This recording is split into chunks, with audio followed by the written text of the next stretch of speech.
سلام و صد سلام به چنل خودتون، خوش اومدین. امروز قراره یه چند تا کلیپ باحال با هم ببینیم، دور هم شاد باشیم. برای هر بار خندیدن منم به یک کامنت تو کامنت ها 1,000,000 تومن جایزه میدم. بریم که با هم کلیپ رو ببینیم.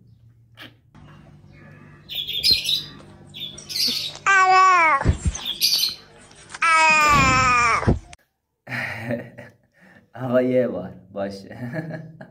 بریم برای بعدی. میخواستم یه جمله بگم مسیر زندگیتون عوض بشه. خب او طرف بریم. آقا دیگه بعدش بود. در حال حاضر 6 تا خانواده دارم تأمین میکنم از این بازارچه و هر خانواده ای 8 نفر توشه.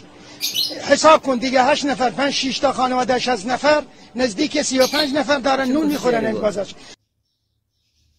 چی داره میگه؟ من که نفهمیدم. شما اگه فهمیدین بهم بگین.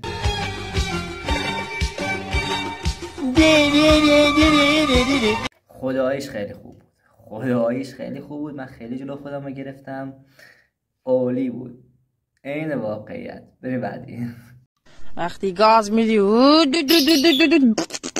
نگاه کن، این اثرش. بیا خوردی؟ میری جلو مغز دخترانه، بیا بخور. خب دوستان، به پایان آمد این دفتر. من فکر کنم 2 یا 3 بار خندیدم، حالا نمیدونم. 4 تا کلیپ بود، 3 بارش خندیدم. به بهترین کامنت ها به هر کدوم 1,000,000 تومن جایزه میدم.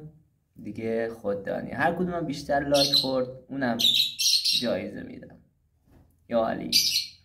میدونی چرا صبح جمعه نونوای خلوته؟ چون یکی تو آغوشه، یکی زیر دوشه، یکی بیهوشه، یکی هنوز توشه، یکی روشه، یکی از تشنگی آب می نوشه، یکی هم بهش ندادن بغض تا گلوشا گرفته.